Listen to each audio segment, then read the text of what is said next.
My name is Adam Price, and along with the University of Aberdeen, I'd like to invite you to our campus on the 16th of October for a very important lecture I'm giving on sustainability in the context of the Aurora network.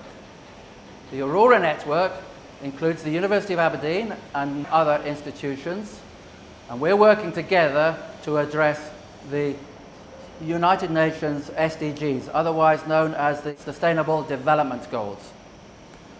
On World Food Day, 16th of October, the lecture will consider mostly goal number 2, zero hunger, because I work on rice, which is the most important food for the planet.